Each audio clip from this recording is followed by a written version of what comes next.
Hello and welcome to Metal Vice, a podcast where we talk about all things music. Well, the things we care about. That's right, which is mainly metal music and live music. I'm your host, Brian, joined with the other host, Karen. And we are going to do our back-to-back shows at Cobra Lounge. Yeah, we went to 2 shows, 2 nights. Yeah, Wednesday, June 25th, and then Wednesday, June 26th. Yep. The first one was Aurorawave. Aurorawave, yes. With Donefor, or I call him Donefor, but it's Donefor. And then Droogs. Droogs. Droogs. This was part of their Phase 2 tour. As we said, this was June 25th at Cobra Lounge. Tickets for this were $33. No tax, no fees, because this was through the Dice app. Yep. And they kind of rolled it all up into one, so you don't get sort of like an itemized list or whatnot. You can probably figure it out. I think I've done that before, but I didn't this time. $33, whatnot. We were primarily going for Aurorawave because you had found them and wanted to go. Yeah, like I found them quite like 2 years ago, probably. Was it really that long ago? Yeah, probably. And the only reason why I say that is I feel like it was right before we saw the Bloodywood tour that we went to here in Chicago and in Sauget, okay. Illinois.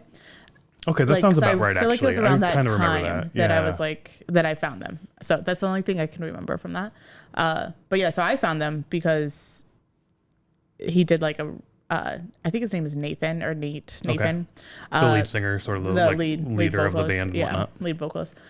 So he did like a cover of "Laid to Rest" by Lamb of God as reggae. Okay. So that's how I found it. I don't listen to Aurorawave music or anything. I just found it on Instagram when I saw that they were coming. I'm like, let's go check it out.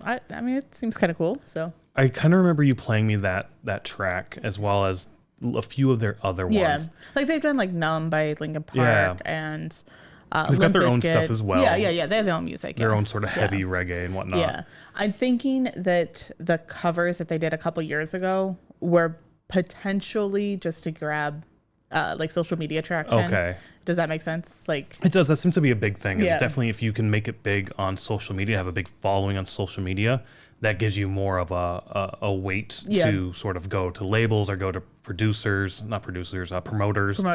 try to like get tours going, get off the ground and whatnot. I have heard that. Yeah, we heard that at a concert. It was the opener for Godsmack that we saw in Indiana, and he said like, I tried to get a record out, but I didn't have enough followers. Oh, okay. Oh, that's right. I remember that. I don't remember what his name was. The Vibes tour. Yeah. Right. That was last year. Let's look that up real quick.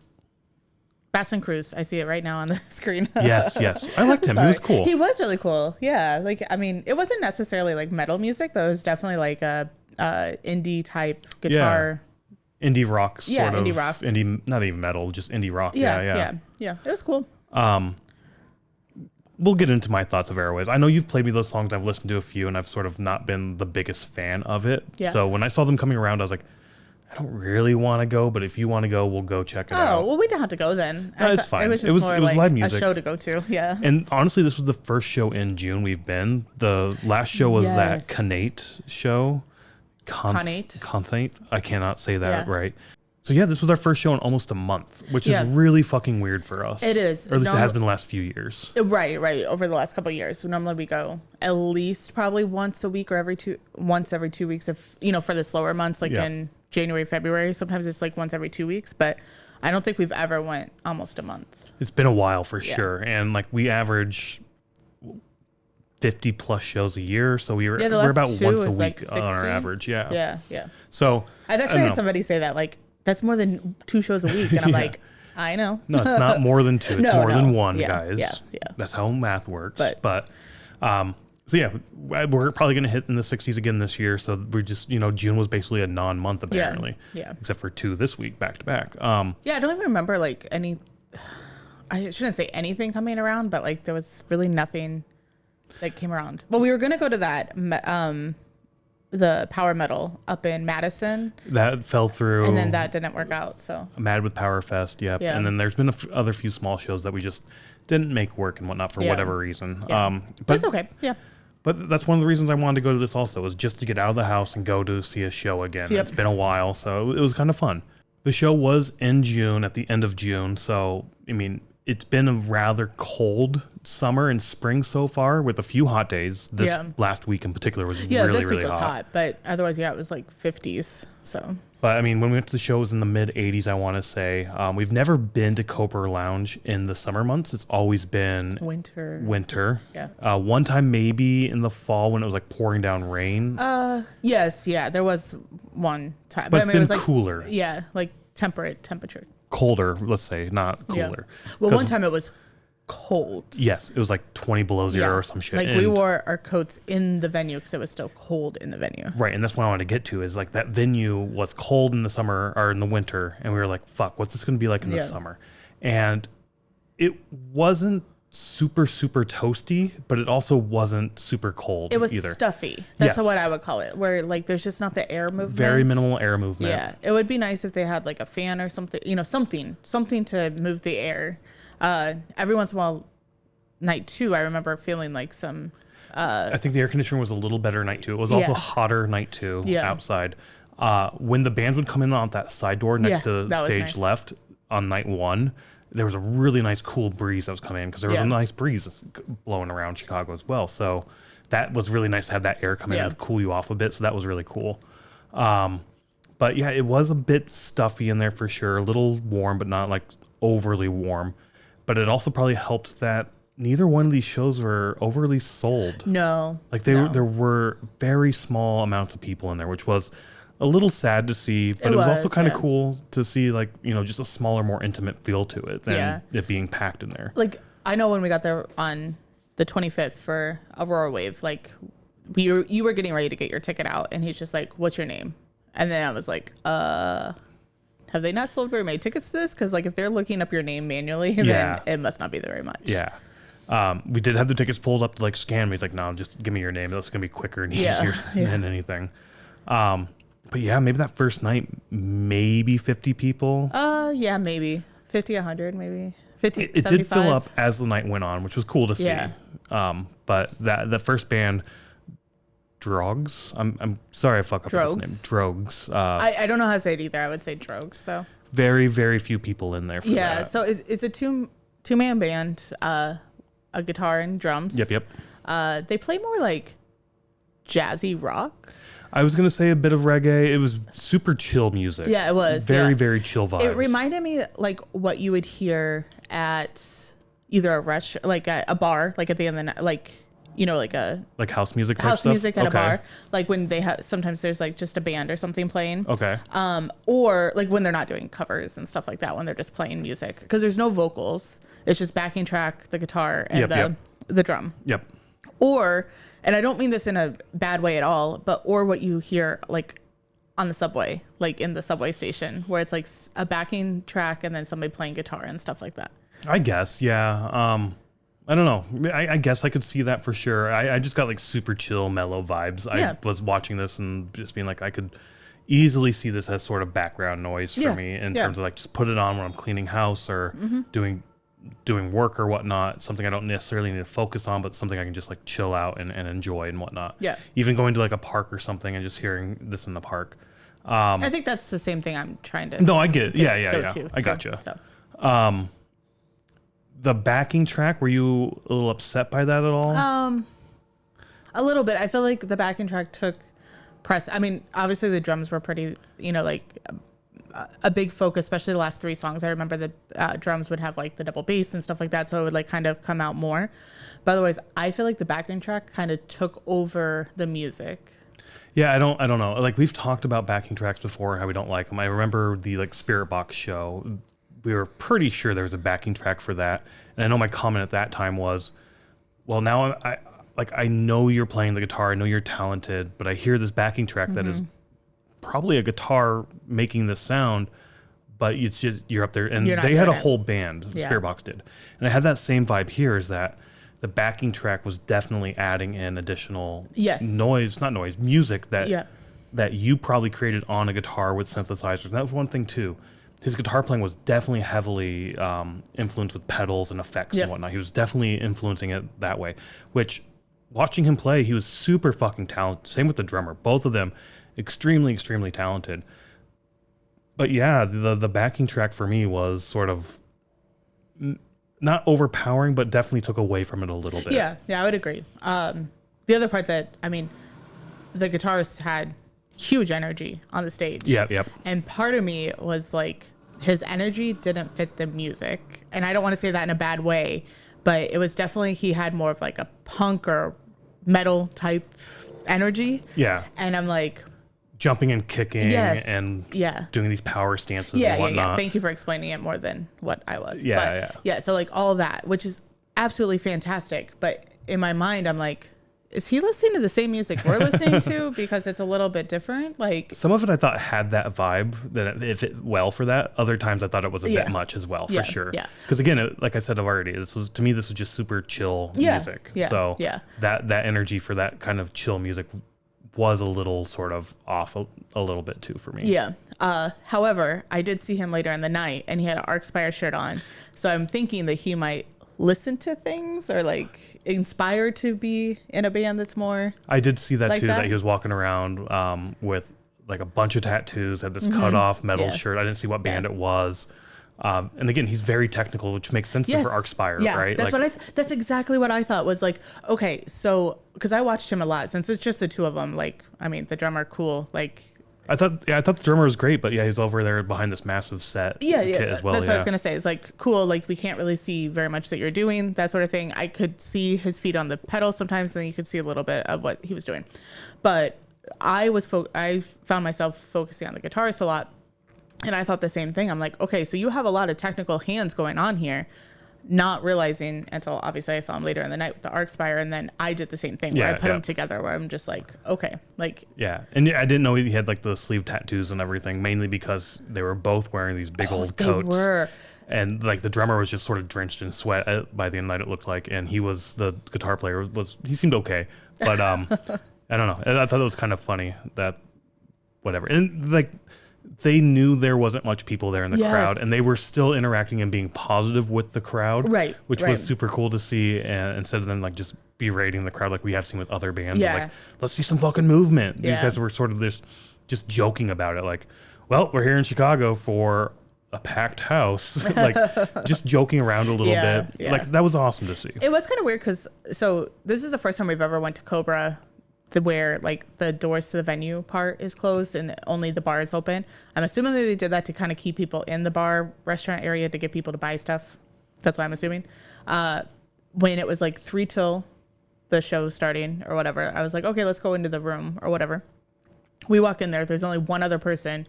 They walk out. It was one other group. The two guys. It was both of them were there? Both of them were there. Okay, I only remember one of them. So there were these two guys there. We were out in the patio. They were out there listening or talking to each other, so we kind of overheard their conversation.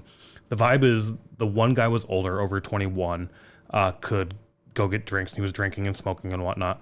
The other kid was a minor, I want to say, because he had the X on his hand, so he could get in. And the way they were talking is...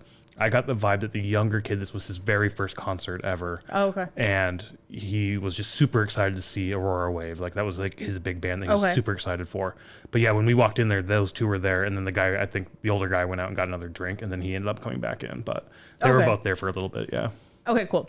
When they walked out, I don't remember that conversation at all, but I was kind of in a fucked up mind space on Wednesday. Yeah. So, but anyways, when they walked out, I said to you, I was like, are we not supposed to be in here yet? Because this is kind of awkward. Because otherwise we were the only ones in there. So we walked out. Yeah, because I mean, when we walked in, they're like, the double doors will be open when they're ready for you to go in. Because, you go to doors and like the doors weren't, because it's a restaurant and bar also, right? But normally when we go to a concert, like the doors to the venue part is just open. Yeah, so I don't know if they were late getting sound check or whatnot. And when we were standing in there, I don't think it was late with sound check. I honestly think they wanted people to stay in the bar area. Maybe. So. But like when we walked in there as well, the guitarist was still unpacking his guitar and getting things set up. And so was the drummer. Yeah. Oh. Even as the 3 minutes before. So you're right. Yeah, we did end up walking back out and stayed out there for only like a minute or two, and then other people went in like, all right, fuck it, let's go in. Yeah. It just happened to be awkward. We were one of 12 to 20 people in that room at that time. Yeah, it's just kind of awkward to be seeing a band and there's like nobody there. Yeah, and it's I haven't really seen that very much. And it's weird too because back on the patio there were a couple groups of people who were just sort of hanging out, waiting for the main act, Aurorawave. And it's like, where the fuck aren't you guys going into the venue and checking out the music? You paid for all this music. Go check out all this music. But they were there just for Aurorawave. And they didn't I think they only came in for Aurorawave, which was kind of like, what the fuck? Yeah, I had that same thought where I was just like, somebody should go get them and be like, can you please come in here and support them? The music's going on, right? Like, you paid for this, so. Yeah, I don't know. Yeah. I just don't get those. I mean, we're not those people. So, I mean, whatever. I mean, but it was better that they stayed outside to talk instead of coming in and having a conversation. Very true. So I would prefer people to do that, but also support your bands that you're there to see. Yeah. So Droogs was cool. I liked them. They're from Vegas, they said. Yep. So I don't know. I'd check them out again. They felt all three of these bands, honestly, and even the next night as well, all the bands these 2 nights felt very appropriate for like Riot Fest. These felt like bands that would fit in perfectly with Riot Fest. Yeah, I guess, and their lineup. So Aurorawave is presented by Riot Fest. So, was it? Okay. Yeah. I assume they were like.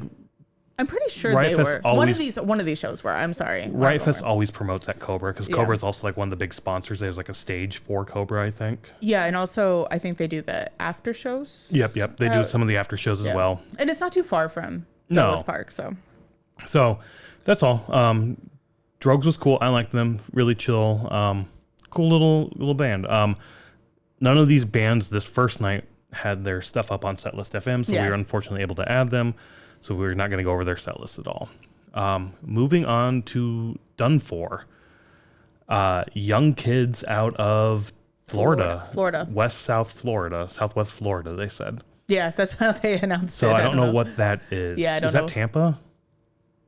West? I don't know Florida that well. Maybe it is. Yeah, like on the West Coast South. Yeah. I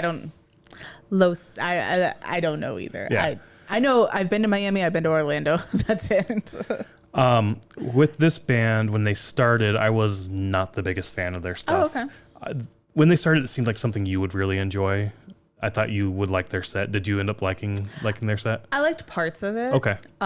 They were very young. I mean, okay, now we're old people, but they are young. Yep. And they I see where they're going. I think that's what I really want to say is like, I can see what they're trying to do. They definitely have like a metalcore type aspect or emo core type aspect to them in a way.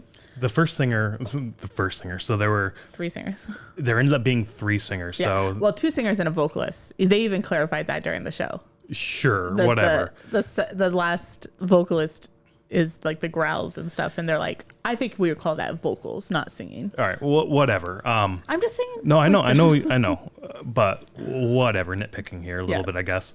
It started out with 2 guitars, a bass, a drum, and a singer.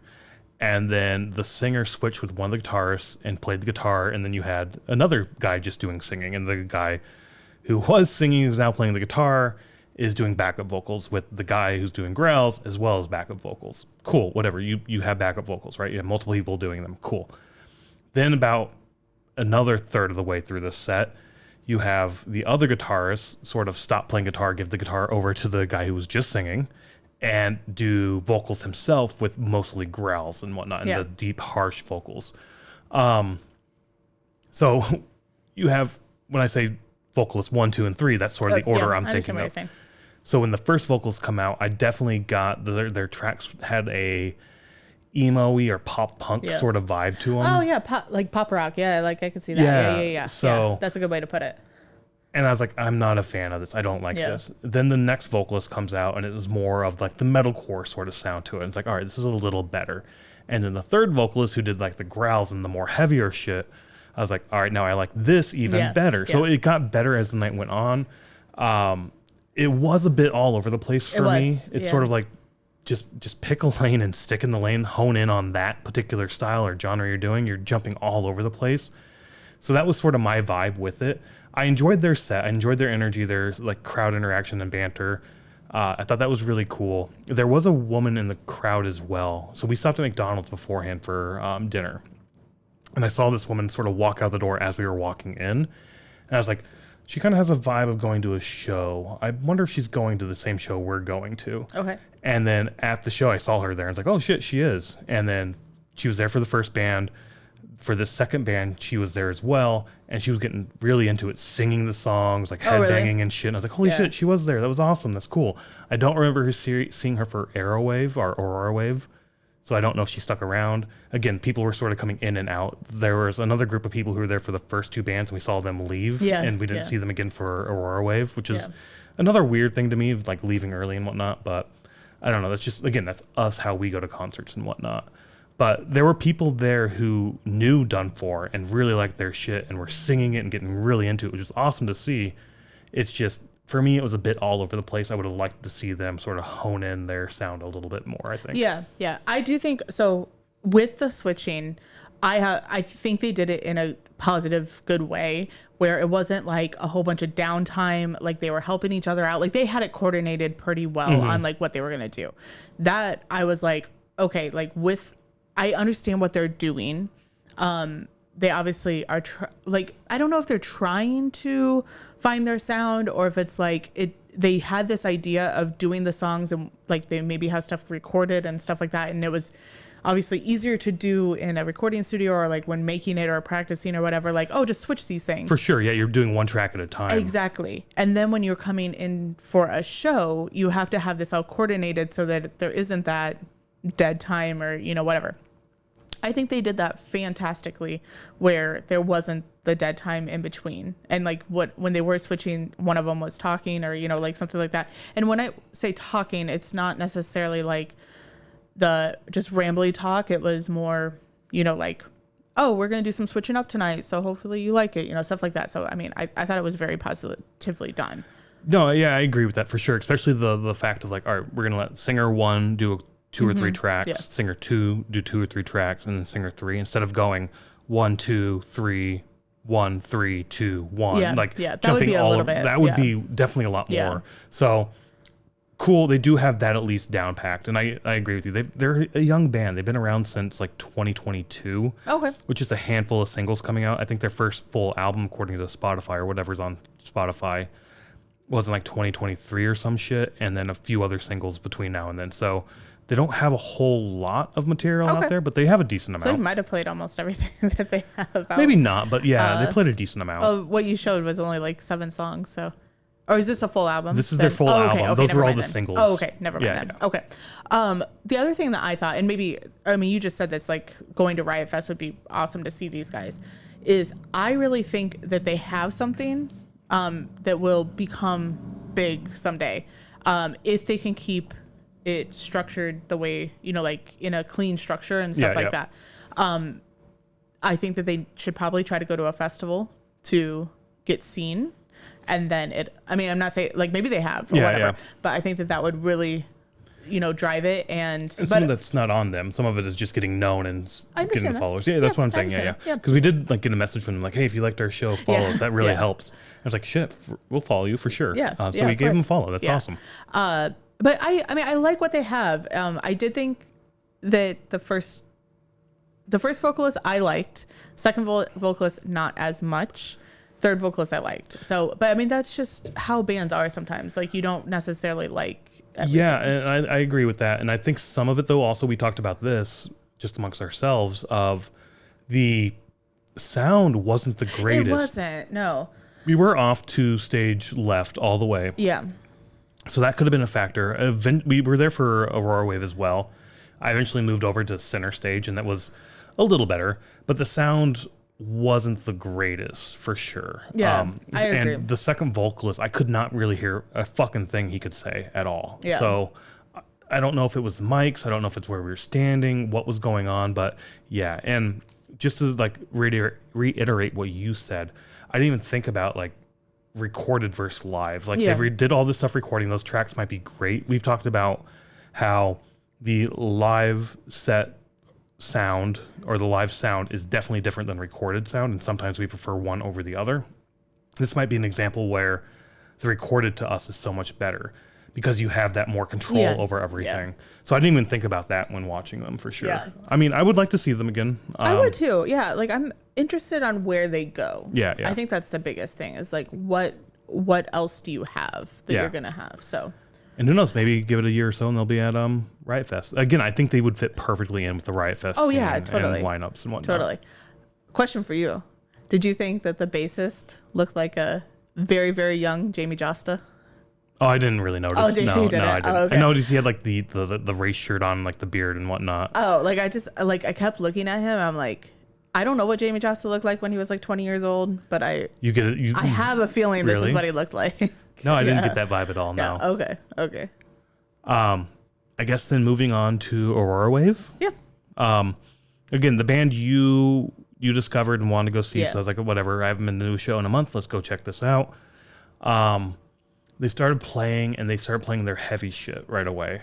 I thought it was heavy stuff. I feel like the last couple songs were heavier. Well, so I think the set went heavy to get you into it, and then it mellowed out in the middle, and then got heavier again at the end.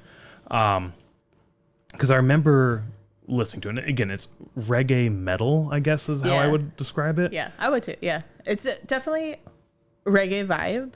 So this is what I thought. Okay, give us your thoughts, and I'll give you mine. I was like, as I was listening to it, I'm like, okay, so this is reggae with breakdowns. Yeah, all right, I get that. Yep. Because it's mostly the reggae sound, definitely with the vocals and the dancing and the vibe of the guitar and like all that stuff. Like that's all reggae sound. And I don't listen to reggae, but I mean, I feel like I know the sound enough. You know it. You've heard Bob Marley, so you've heard it. Sure. Three Little Birds, you know that song. Okay. Every time I think of Bob Marley, I'm like, I don't know any of his music, but I know who he is. All right, one quick sec. We're going to take just a break. Out a thing. Okay, thank you, Brian. Yes, I know Bob Marley's song, Three Little Birds. I didn't know it was called Three Little Birds, and I don't know all the lyrics. Sure. But like you know the sound, you know the vibe it gives off. So one thing Aurorawave should do is get the little steel drum because that would add to it so much. Yeah. But well, they have collaborated with other people, and they did do one song. I can't remember. They did a few collaborations on their set list and whatnot. And I think they had some backing tracks for steel drums and shit like that as well. Anywho, go ahead. I remember what I was saying before the whole your vibes. So I think I was saying like I don't listen to reggae, but I know the sound of reggae. Yeah. Okay, so. With that being said, with the reggae sound, with the breakdowns, it does have a metal sound, like because there's times when the metal guitar and drums and everything comes in, so that's why I said reggae with the breakdowns. Okay, no, that makes sense. Their Aurorawave style, I definitely feel that vibe for sure. Yeah. When their set started, and I definitely got that vibe of it's reggae metal with breakdowns, right? Like reggae metalcore, basically. Yeah, basically. I was like, no, I don't like this. I still do not like it. Oh, I like it. It goes way too hard for reggae. Like, and it's like, all right, so when I think of reggae music, I'm thinking of super chill music, like chilled out vibes, happiness, positivity. Like that's what I think of when I think of. And you didn't have happiness and positivity? No, I get that, right? That's reggae, and that's what Aurorawave did. And with metal, you definitely have the metal sound to it, but under the metal, like just the instruments, the tone, the atmosphere that metal gives me is depression, sadness, anger, darkness, like not positivity. Like, so you don't want those all blended together? No, it doesn't blend that well to me. Like I want my metal to be dark and depressing and angry, and I want my reggae to be happy and positive. Mixing those two vibes, no, they don't vibe, they don't chill with me. Do one or the other. They like, to me, this is something that when you blend it together is not something I enjoy. I did end up enjoying the middle part of the set, where it got a little more chilled out and whatnot. But when it got heavier, that's where I was like, oh, it feels not right to me. I didn't enjoy it as much. Okay. Let's put it that way. I thought you would like it because you like the different, like you like metal music, obviously, but you like the different types of metal. So I thought you would really enjoy it. So I definitely like blending, especially non-traditional instruments, right, into metal. Yeah. Like you hear The Who with the throat singing and all of that. And we saw Nini, the Taiwan girl. She was super fucking awesome. I love the folk metal, Elveti with the hurdy-gurdy. All that's great. But again, the underlying tone there is anger, right? Okay. And I don't know. To me, it just felt weird to me. So I wasn't the biggest fan of this night for sure. There were a lot more fucking people here for Aurorawave in the crowd. Again, not sold out, but a lot more showed up for this particular set. And they were getting really down with it. They were really enjoying it, which was cool to see. It just wasn't my thing for sure. I enjoyed it. I haven't listened to their personal stuff. I found them with the covers of metal songs. I have seen some videos where they're at a like reggae festival, which is really cool because then you have all these people in like tie-dye and like yellow shirts and stuff. And during some of the breakdowns, they actually have pits going and stuff like that. And I'm like, okay, this isn't what you normally see at a reggae festival. So that's really cool. Also, I didn't know if they would do it this night, so I didn't want to tell you before, but at a festival that they went to, I don't know if it was reggae or metal, but they did a wall of love where they split the crowd and then they all came together and everybody hugged in the middle. Fuck that. No, fuck that. I went on a rant not long ago about how I hate wall of deaths because they're getting overdone. Yeah. Fuck that with a wall of love. Like, no, bullshit. So it's disgusting. Didn't know if they didn't do it at the show, but I was like, it's disgusting. But I was like, if they do this, you and I are just going to stand in the back and watch everybody because I'm like, I'm not hugging some other person. A wall of death isn't even like a wall of death. It's just like a fun little mosh pit thing. Like it is, yeah. Oh, gross. Oh, that's disgusting. Anyways, I'm a little disappointed you didn't like it because I thought you would. I don't know, like. I don't think it's something that I have to, if they're at a festival, I'll definitely check them out again. But I don't think it's something that I'm like, when they come to Chicago again, I'll check them out. I mean, I have to be in the right mood to listen to this to begin with, right? Yeah. Like I'm not a big reggae fan. And like I've mentioned Bob Marley a lot because he's like the only reggae person I know, artist I know. I know there's other reggae out there. There's a lot. Yeah. It didn't just start and stop with Bob Marley, right? Like there were before and after. There's a whole culture there that I'm not really into and I don't know that much about, honestly. And maybe I should dive deeper into it and I'll learn more. I don't know. The one thing that's funny to me with this whole sort of wall of death and like them being super into like metal or doing like the Aurorawave doing like the metal themed reggae and whatnot. Before going to see Grateful Dead last year with my buddy Jim, he sent me a podcast to listen to, and they talked about in that particular episode about how the Grateful Dead wanted to do a song with Bob Marley. Oh, okay. Grateful Dead, super hippie, peace, love, and happiness, and right. Bob Marley didn't want to do a song with the Grateful Dead because of their name, Grateful Dead. He couldn't get past that name, and he's like, I don't want to work with somebody who would be grateful to be dead. I'm grateful to be alive. And that was sort of like his mindset and his views on life and everything. Like, I'm just happy to be alive and in the world and sharing my peace and happiness, which is what the Grateful Dead were trying to do too, right? Yeah. Like they're the hippie, the peace, love, happiness bullshit thing, right? Yeah. So yeah, doing that with metal, which again, dark, depressing, angry. Those Not two. All metal is dark, depressing, and angry though. What isn't?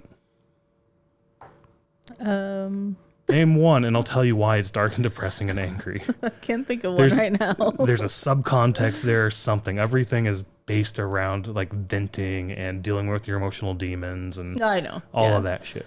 There might be one out there you can say, that is a happy song. It's like, yeah, it's happy because it's fucking dark. I bet Necrogoblicon have very happy songs. It's happy sounding, but underneath it's angry, I think.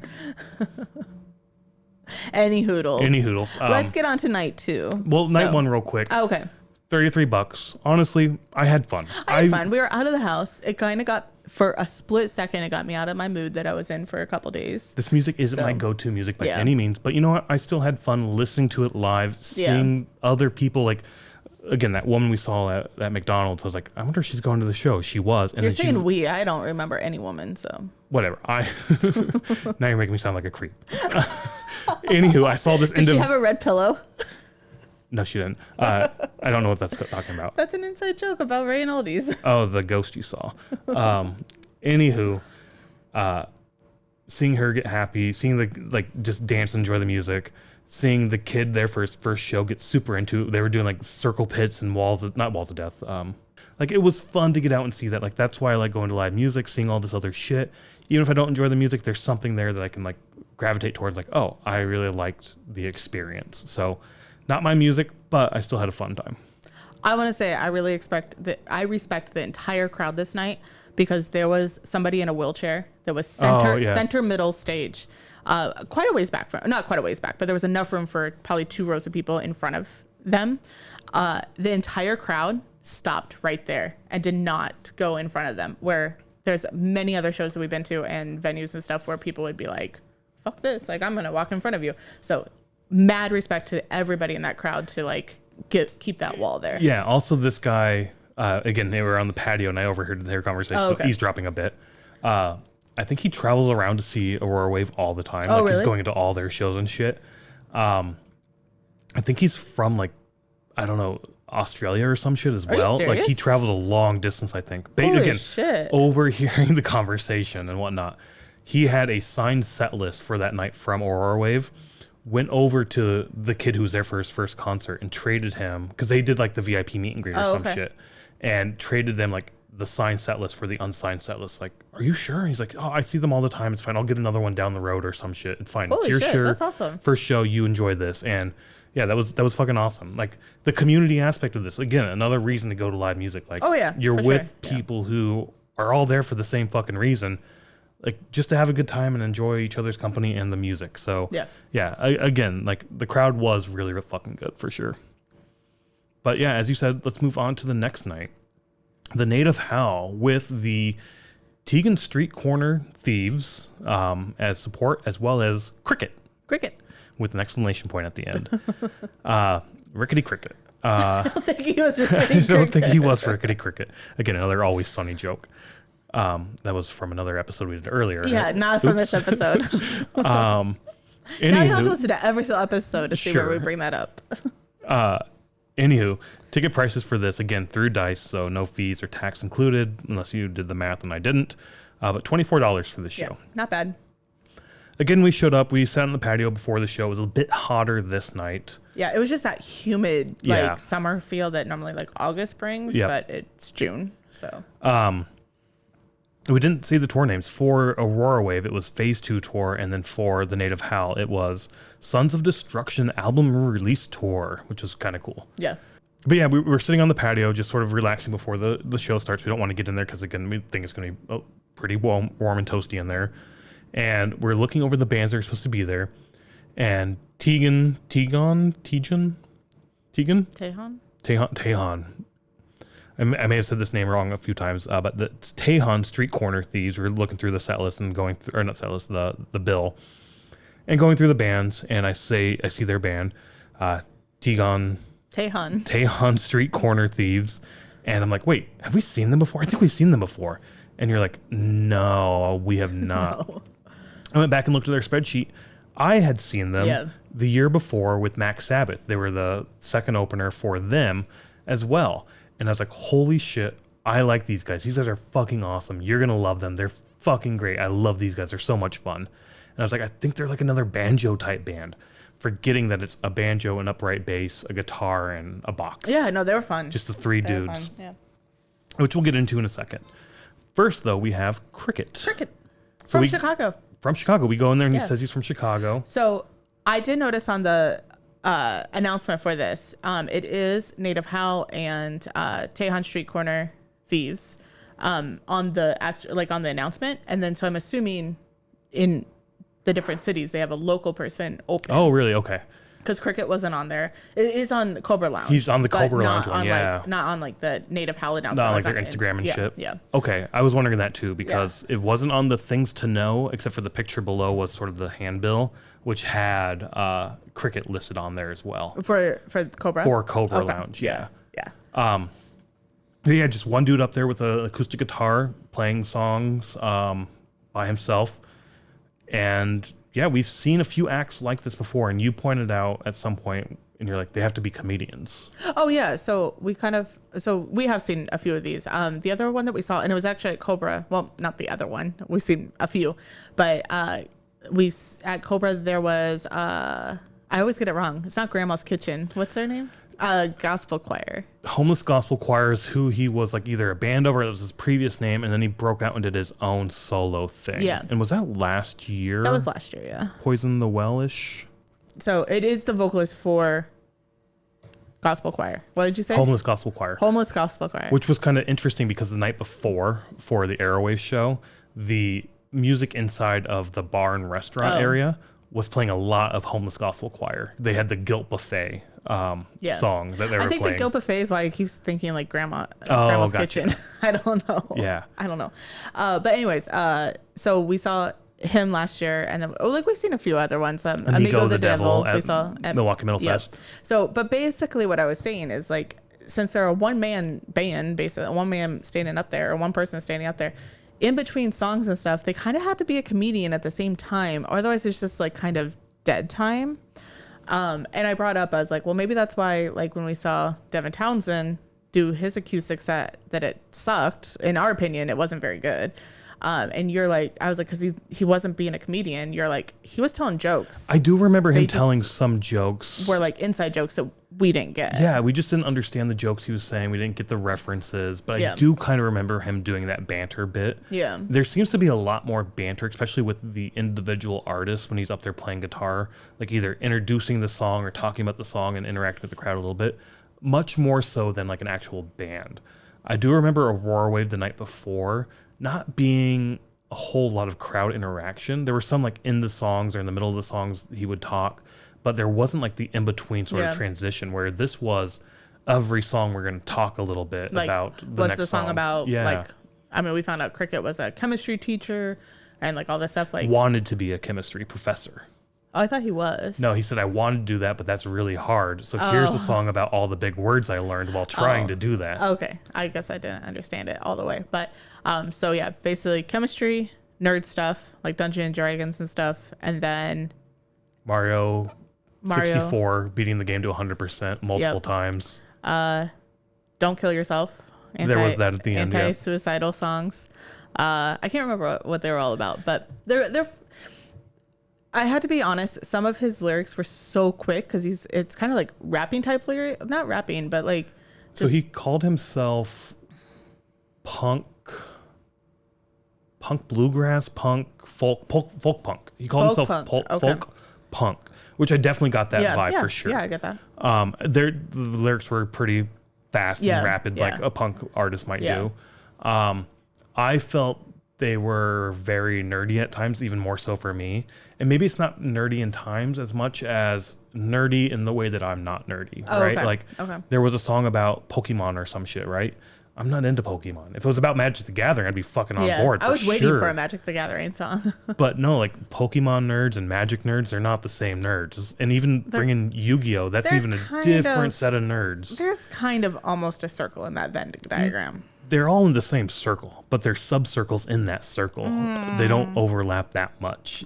If you're into one, you're not necessarily into the other. Well, if you're outside the circle completely, they look like a total circle. No, I get that, but like, yeah, whatever. Yeah, so I didn't know if if the lyrics were very fast and I couldn't keep up, or I was still having mind issues and I'm like not able to focus on them. Yeah. So I thought maybe that was part of it, but I don't know. It was interesting. It was fun. I had fun. I thought it was good. Not that it went on way too long. I didn't think it went on too long. It was more of the like, oh, this is a nerd in the way that I'm not a nerd. Oh, okay. So you didn't connect. I wasn't relating with the songs as much. The chemistry song with the big words, I enjoyed that. But like when it's Pokemon and Mario 64, like I was a PlayStation kid. I'm not a Nintendo kid. So I don't get the Nintendo references. I don't get the vibe with Nintendo. I don't think it's great. I think Mario Kart fucking sucks because I suck at Mario Kart. I fucking hate Mario Kart. So everybody loves it. And Smash Brothers, everybody loves that. I fucking hate Nintendo. It's what it boils down to. I'm an Xbox and PlayStation kid. Okay. Not even Sega. Like I never got Sega. So whatever. I'm going down a different rabbit hole here. Must be nice to have parents who can afford to buy you an Xbox or I bought that with myself. Money. Okay. The PlayStation 1. Anywho, we're not getting into that. No, but the last song I think was about not killing yourself, anti-suicidal thoughts or whatever. I disagree with all his lyrics. No, not all of them. Just the last one where it's like, when you're in heaven, there's no metal music. That's all I remember from the entire song. Well, there's no metal music because there's no reason to be angry or unhappy, which again goes back into my Aurorawave of metal music is angry and unhappy. And he said the same thing for punk. He didn't say that though in the lyrics. He did. He didn't say it's because I said that afterwards. No, he said it in the lyrics too. Yes, 100%. Because I remember when he said that heaven won't have metal music, I almost screamed out, because I don't make a scene. But I was almost ready to be like, I'll go to hell then. No, he said because you won't be angry and unhappy. Okay. Because there's no reason to be angry and happy in heaven. Yeah, there is. You're with all these fucking people who think they're better than you. Whatever. I'm going to hell so I can listen to metal music then. Sure. Anyway, listening to the songs, I think he would have done great. I think he will do great, or if he plays. Has been doing great. But what I'm trying to say is, if he ever gets to like do a panel or a show at Comic-Con, C2E2, Fan Expo, it's like the Yard, the Revolution Brewery here in Chicago always sponsors this giant thing called the Yard at C2E2, where they bring in live performers to play. I think he'd do great there. He had to change his lyrics some because that's in the middle of the show floor, so kids walking around, you can't really swear. But if they can do like a late night panel with him up there performing for an hour, I would go fucking check that out every fucking time for sure. That would be a fucking blast. I think he'd do great at a venue like that. I think he did great. People were really enjoying the songs. There were people even like... There's people that knew the lyrics. Yeah, I'm like, wow. So, and again, another guy where I'm like, he would fucking do great at Riot Fest. This would be a great place for him to play as well. So I liked the set. It was nerdy in the ways I'm not nerdy at times, but it was still fun. I still had a lot of fun. And really cool that they're bringing local artists in as well to play. Yeah, exactly. All right, moving on to... Tejon Street Corner. Tejon Street Corner. I can never say that right. It's like the silent J. Yeah, I get it. Didn't you take Spanish? Yeah, I did a little bit. Whatever. Can't remember. Anywho, on to them. As I said, I had seen them before at Reggie's. Yeah, Reggie's. When they opened for Max Sabbath. And I remember walking away from that thinking, holy shit, this was fucking awesome. They had great crowd interaction, great crowd banter. They were just so much fun. I couldn't tell you exactly what they said. I couldn't tell you anything. I just remember the energy being awesome and really enjoying them. Mm-hmm. And you were supposed to go to that show, but you were sick, I think. That was one of the shows you weren't like feeling all that well for. There was that and like Baroness last year that you didn't go to. Anywho. I believe I was sick for Baroness. I think, but Max Sabbath, I was just exhausted. Whatever. You missed the show and it was a great show. And I remember telling you afterwards, like, this was fucking phenomenal. This was an amazing show. I'm sure it was. And they came out and I was super excited. I was really hoping you would really enjoy them. What were your thoughts? I really liked them. Did you? Awesome. Yeah. Awesome. I'm glad. Yeah, I loved the upright bass. I think that is fantastic. Yep. I think a lot more bands should add that to their thing. I remember, like, I couldn't see the floor, but I was like, does he have a box? Because we saw Art Cruz have a box on the first Headbangers boat. He had like a bass pedal he was kicking to get the box going and whatnot. I thought that was fun. I like the banjo. I think banjos are kind of fun. Yeah. I think more bands need to have that as well. And then, the guitar. So halfway through this, I was trying to think of like how I would describe this to somebody. Mm-hmm. And the first thought that came to my mind was sort of like Hillbilly Mumford and Sons. Oh, maybe. Is kind of like the vibe I got. Just drunken Hillbilly Mumford and Sons. Yeah. I would definitely put drunken in there somewhere. Because they were always joking about how much they're drinking and whatnot. And all their songs are about drinking as well. Yeah, I was going to say, I don't remember very many songs except for Whiskey. Oh, we have set lists. This is one of this one have a set list? These guys and Native Howl are the only ones we have a set list for. Okay, so let me read those then. The first song this particular set list doesn't have. The next song they had No Good, then Greasy Coat, about a condom. Oh, I remember that song. Yeah. Ignorance is Bliss, 44. Minnie the Moocher, You Rascal You, Oh My God, Lay Low, and they ended with Whiskey, where... Oh, the Lay Low song. Yeah. Lay Low. And tell it... No, something Halo. Lay Low. Walk the line because they say so. Without a I'll do my time without a halo when they put me in the ground. Yes. Something like that. Yeah. They played that song last time as well. Every now and then they get like, they just, after the end of the song, like, can I get a hell yeah? And the whole crowd cheers hell yeah. They're interacting with the crowd, joking, laughing all the time. Like they're just super fucking happy to be up there. It is really, really fun to see them. And it just, I don't know, it brings me happiness. And like, I don't know, it was a phenomenal show. I love these guys so much. And is the Minnie the Moocher the same Minnie the Moocher that... It is. What's that band called that we... Big Bad Voodoo Daddy. Big Bad Voodoo Daddy, yeah. Which is a cover from Cab Calloway. It's the old swing guy who sings it. Okay. I believe. But yeah, that was another fun one where like, well, he called it a sing-along. He's like, well, let's call and repeat. It's not a sing-along. I lied to you. We will be doing a sing-along later on as well. And there were a few of them that they did. Yeah. But I don't know, such a good fucking time. Like I honestly, the next day I listened to their shit again. It was so much fun. Yeah. I need to listen to this more often. This is definitely when I need to be in the vibe for this music. Same thing with the Native Howl. I need to be in sort of that, not metal, but indie, or even sort of like a Mumford & Sons or Avett Brother type sound, but not those bands. And the thing is, I don't know many other bands, or I forget about those bands, like the Tejon Street Corner Thieves and the Native Howl. So I just need to get more familiar and listen to their shit more often. But such a great fucking sound and a great vibe for sure. Yeah, no, they were really fun. I'm glad that they were there, because I think that helped through the night to lighten me up. Yeah, so fucking awesome. I'm glad we got to see them. I got to see them. I'm glad you got to see them as well.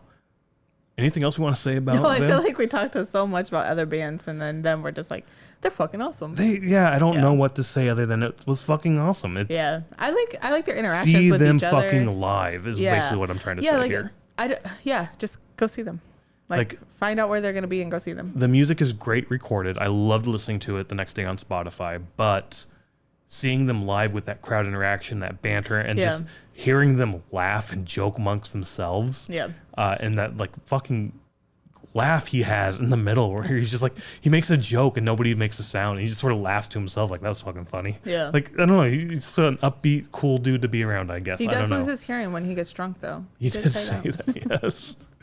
Oh, no, it's fun. It was a good time. It is fun. Like, they're definitely a band. Like, I don't think I would ever remember their name, but like, if kind of like what you were saying, like when you show up and see them, then you're like, oh shit, I've seen them before. It was one of those things like it finally connected with me. Like, holy shit, they're gonna be here. This is fucking awesome. Yeah.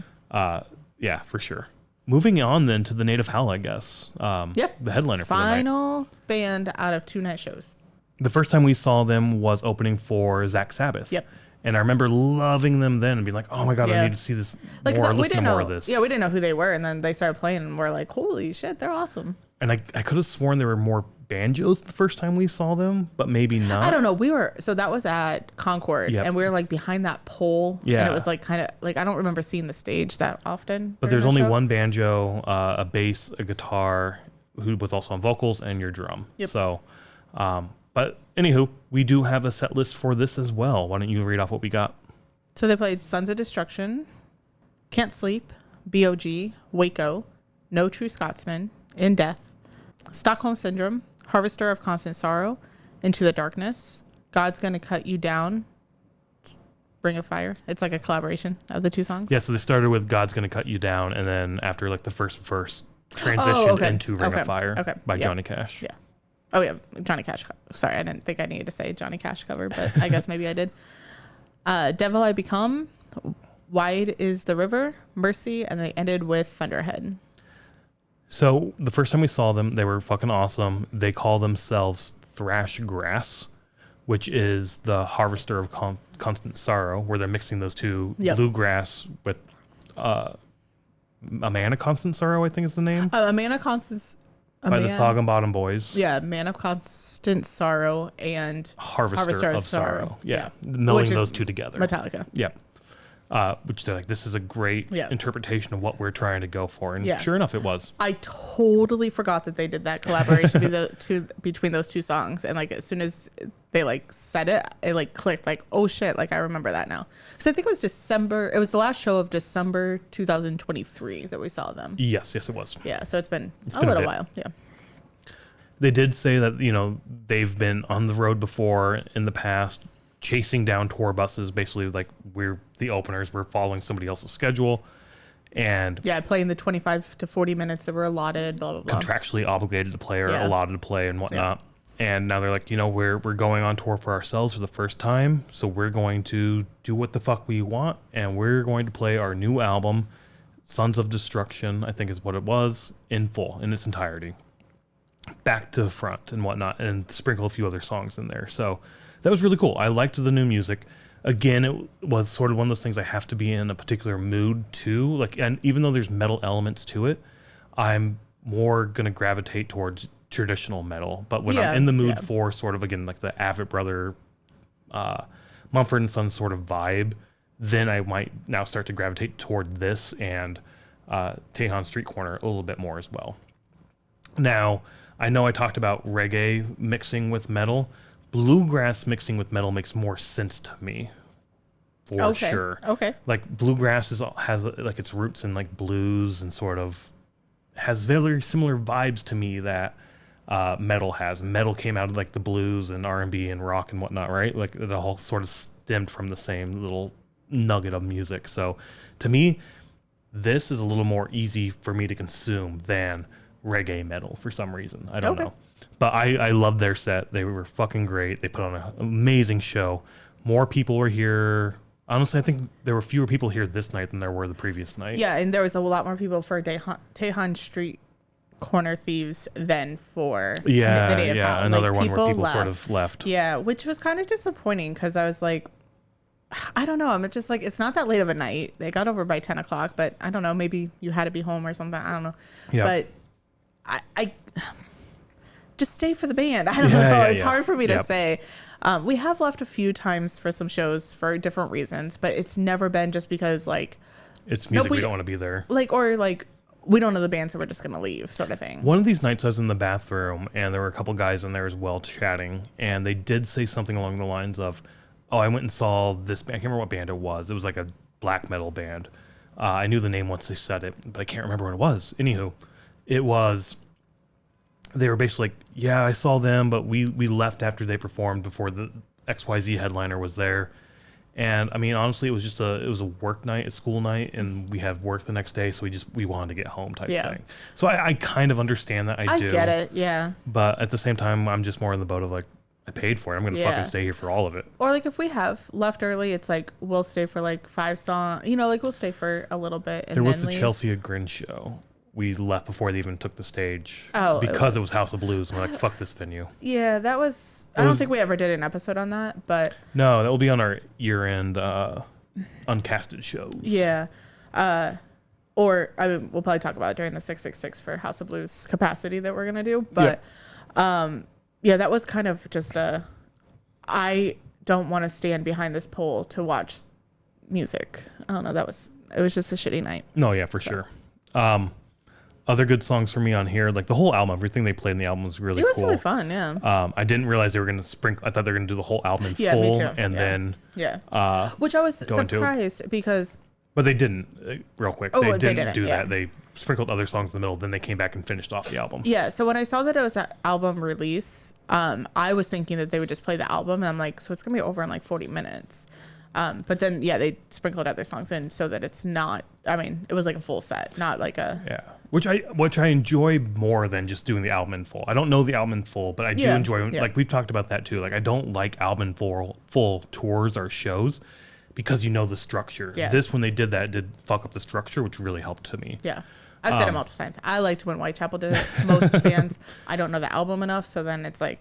And we've had our friend Jerry said the same thing. Is like, well, if you know the album, like, and you love the album, that makes sense. And like, I guess I could see that argument, but at the same time, I don't know. Yep. I don't know. A lot of it was really good. They did "God's Gonna Cut You Down," Johnny Cash, which is off his American Man albums, which I always thought were always covers. Oh, that's where "Hurt" came from, and a bunch of other ones. Bridge Over Troubled Waters. Yeah, I know a couple. Those are on the same album. But anywho, God's Gonna Cut You Down. I love that song so much. When Johnny sings it, it's great. I always assumed it was a cover because I always thought all those albums were a cover. So when they started playing it, I was like, fuck, I love this song. But it's not Johnny Cash. Come on, guys. Like, it's just not. And then they stopped after the first verse. I'm like, God damn it, that sucks. And they went into Ring of Fire, which, all right, whatever, that's fine. Adding this to the set list, our set list, I couldn't find Ring of Fire, so I added only God's Gonna Cut You Down. Oh, okay. So I don't care. I love that song. I think that's a great fucking song. I told you on our way up there, like the day before, I was listening to Spotify and Shuffle, and I got a Native Howl song, you did, yeah. which was Mercy with Lizzie Hill on there, and they played that song for their penultimate song. Their final song, though, was Thunderhead, which I do remember that song as well. Yeah, I remember that. All in all, a great fucking set. I loved this night much better than the first night. I mean, I loved both nights, don't get me wrong. I just enjoyed the music much more this first night, for sure. Can I go back and add a comment about Aurorawave? Yes, sure, I guess. I'm going to. So since I found them because they did the covers on social media, I was kind of going into it. I said to you, I was like, I wonder if they're going to do any covers, or like, I'm like, we'll probably not hear like Laid to Rest or something. You're like, I don't know. They might play something. Well, they did have a song that started with the first little part of Duality. Duality, yes. Yeah. So, but then it like goes into another song. And that's what I'm talking about. Yeah. Like Duality, like I push my fingers into my eyes. Yeah. It's the only thing that stops the pain. Yeah. Like reggae doesn't, no, Right. like that's not reggae. Like, but that's all they did was like that little teeny part, and then it goes into another song. And so like at first I got super excited. I'm like, holy shit, yeah, like we get a cover, like this is awesome. And then when they like kind of stopped, I was like, oh, okay. Yeah. Or they didn't stop, but like they went into the other song. So kind of like what you were saying with God's Gonna Cut You Down. Yeah, like how they only did the first verse or whatever. So I don't know, like I understand like covers, like maybe you aren't gonna play the whole song or whatever, but it's like they're fun. Other bands have done that too. We've been to where they only do like the first intro part. Or they tease it. Yeah, Pantera does that with Cemetery Gates. Yeah, which fucking drives me insane because I love that fucking song so much. It's probably one of my favorite Pantera songs. And I'm not the biggest Pantera fan, but like if I had to pick one song to listen to over and over, Cemetery Gates. I fucking love that song. So when they only tease the intro and they never go back into it, I'm like, fuck, come on. But yeah, no. I see what you're saying. I do. I get that vibe for sure. Yeah. But overall, like 2 nights in a row at Cobra Lounge, I think were 2 great shows. They were 2 great shows. Rather cheap too. Rather cheap, and we weren't $50 at the end of the night for 2 tickets. For two shows, yeah. And we weren't just sitting at home on the couch like we have been most of the month. Yeah. To be honest, we've been pretty lazy this month. So. The venue also used to be a brewery that sort of shut down the brewery aspect of it. So they still have food, which we've ate there once. It's decent food if you're going. Yeah, we had brunch there once. They had just normal beer and whatnot, average prices for Chicago. So whatever. Their beer selection for me could be better, but whatever. It's still a cool little venue. Yeah, the one thing, they have like a $20 minimum on the credit card. So bring cash or just know that you're opening a tab and having 3 beers. 3 beers at least. Because they're like $8 each. So you're at 16. So they do it like right underneath. Yeah. That's smart. That's smart. I'll give them credit for that. They do have free water, which I love. Yep. They have a water canister that you can get your water out of. So I like that because I think every venue should have free water. Yeah. There's other things around the place too. So I don't know. It's a cool little venue. I do like this venue. Yeah. I like that you can go in and out. Yes. To the patio, or like, I mean, we saw people leave, so and then come right back. Yeah. So it's kind of cool. It's a really cool spot, really cool venue to see. Small shows by like no means is this going to be huge. Oh no, yeah. It's a small stage in a small area. These are the only shows we've seen that haven't sold out, I think, or gotten close to it. Yeah. And when they sell out, it's pretty packed in there, but it's still only like 300 people, 400 people. Ooh, maybe. Yeah, 300 might be pushing it. I don't remember a sign. But yeah, it could get pretty packed. So the first night when we were seeing Droogs, we were over on stage right. First time we've ever sort of stood on stage right, I think. Yeah. And I noticed the stage has steps going up to it, and they just had like a piece of plywood going over it. I've never noticed that, and that's sort of really where the first mic is. Yeah. So if you're standing on that, it's sort of like, it's got to be a little flimsy for sure. Yeah. It was very interesting. Like I've never noticed that before in that venue. We normally stand by the windows. Yeah. That's generally where we're always at. So. But yeah, like you said, we weren't at home. We were out seeing live music.